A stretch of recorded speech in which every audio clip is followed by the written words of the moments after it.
Hi, folks. Welcome to the Cobb TV studios for our weekly chat with Cobb County Commission Chairman Mike Boyce. And you've been a traveling man lately. You've been yes. a couple different places. Right. Last week we were in New York defending our AAA rating. And I think that trip, it's premature to speculate as to whether or not we're going to retain our AAA rating. But I see every reason why we should. It's clearly the message we had for all our three raters this summer was much different than the one last summer.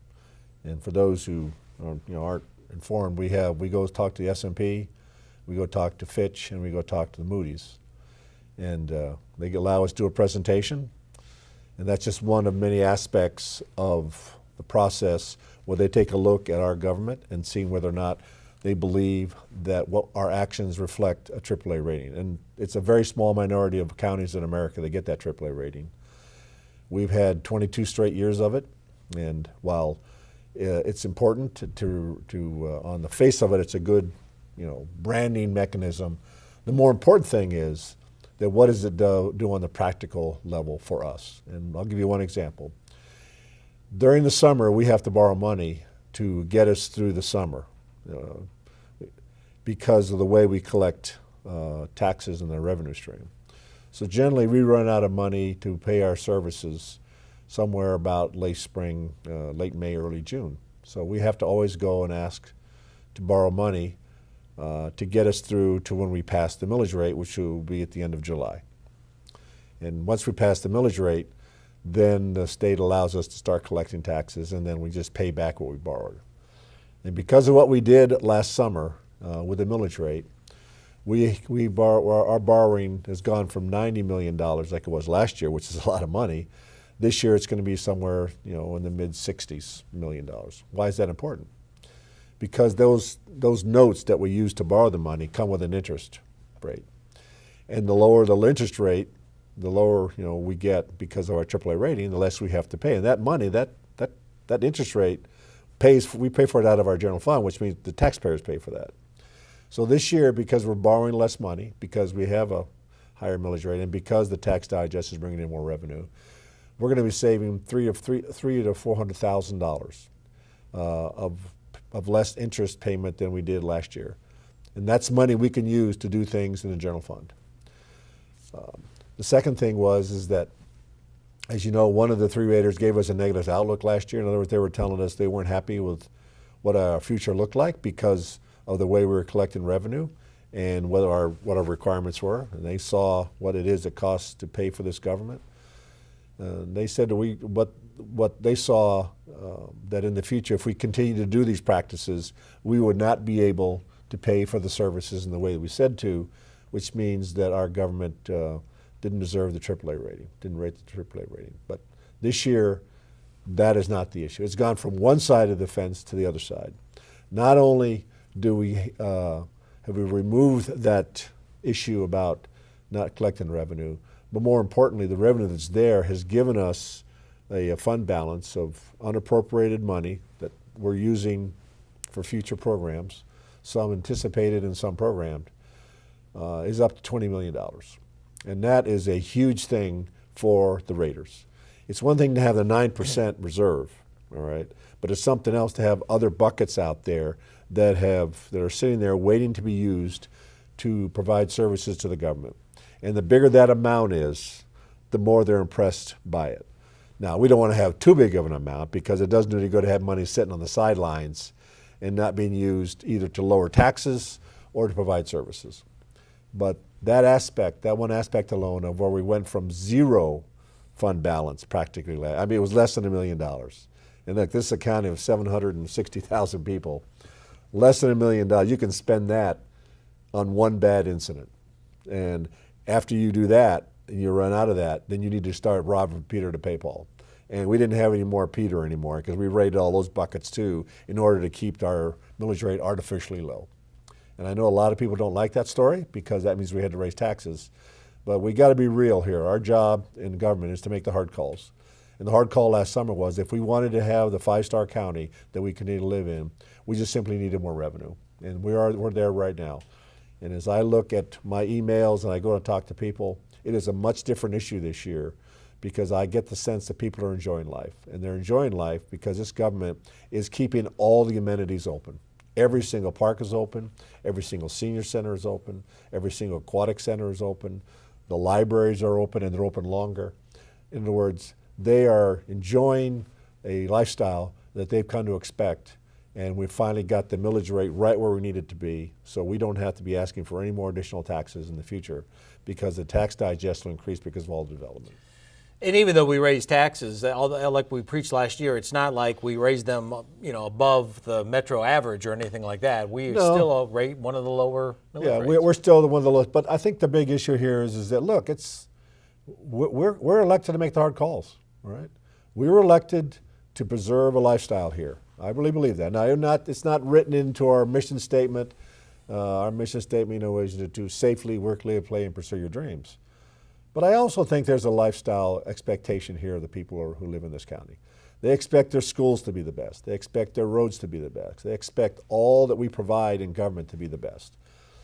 And there is a false narrative out there by some people who believe that if you're a conservative, that means that you do things on the cheap. No, that doesn't mean that at all. It means you're fiscally responsible. So if you have a certain lifestyle, you got to bring in the income to maintain that lifestyle. And the conservative approach is that you don't bring any more than you need to maintain that lifestyle. That's the conservative approach. And I don't buy this story about we can do things, on the cheap. I'm sorry. That's just not the way it works. Quality is never cheap. And if you want to have a cheap county, then you have a cheap budget. And I understand that that sometimes comes with a requirement to raise taxes. And I know that not everybody on the board believes in that philosophy. That's fine. That's the nature of government. We are a board that functions well because we do have differences of opinion, and that requires all of us to come and argue and get the 3 votes. But let's be real here. If you step back and you take a look what's going on in this county right now, I think that you would find that right now you're living a lifestyle that I think would be the envy of not only the metro area of Atlanta, but of also many across America. Because when you call us, we respond. And I see that in the emails. When the various issues involving anything from there's a ditch that's eroding that we might have an impact on, to potholes in the road, to even involving zoning. This government responds to you. And this is the kind of government that I think you expect out of us. And you would think, you think nothing about it because, of course, that's what they do because that's Cobb County government. And I'm proud to say that our staff, makes us, the board, look good. And in July, the board is going to have the opportunity to say thank you to the staff by giving them a pay raise. Right. Your trip to New York comes right as you get ready to present the budget for this year, for fiscal year 20, to the board. And even though it may be easier than last year, it's still not easy. No, it isn't, because you never take anything for granted, because we have a board members, who believe, have very strong convictions about how the government should be run. And my responsibility is to go out there and find 3 votes, all right? And you find 3 votes by creating a budget where, what I call, again, it's the middle of the road. It's a compromise. You don't get everything you want, but you get a lot of what you want. So everybody benefits from it. But the issue this year, and it's clearly reflected in the various proposals we've given to the commissioners, is, like I said at the start of the year, the number 1 priority is to bring additional compensation to our public servants. And of course, the public safety has gotten a lot of publicity, and there's a aspect of that budget that addresses that. But I don't want to start a class warfare here. The police, the sheriff, EMA, 911, they could not do their job as well as they do without the support of many members of the staff. They couldn't do their job without HR being able to deliver their paycheck. They couldn't do their job without fleet management, fixing their cars. They couldn't do their job without IS making sure that the radios and the software in their cars work. I could sit here and give you a litany of all the things that everybody does here that enhances our public safety here. So while public safety may get the headlines, I get that part, it's a team effort. And we have to make sure that everybody in our budget reflects that it's a team effort and that everybody gets something out of this. So again, next month, actually the end of this month, we're going to have a work session.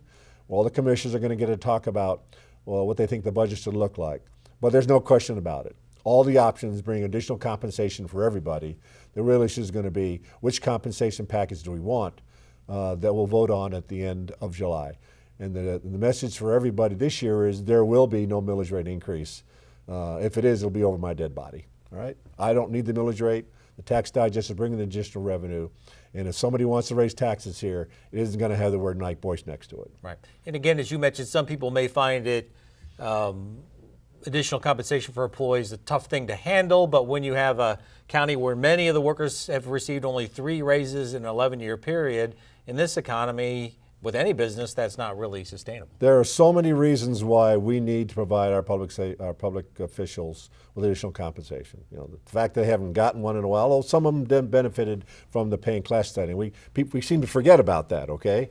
But I think this board, it moves very carefully. That's the conservative approach. You know, we don't do things without a lot of consideration and thought. We don't spend like I don't want to use that expression because then you're casting dispersions on a certain branch of the service, and I don't want to use that term because all branches of the service, in my eyes, merit the praise that they get.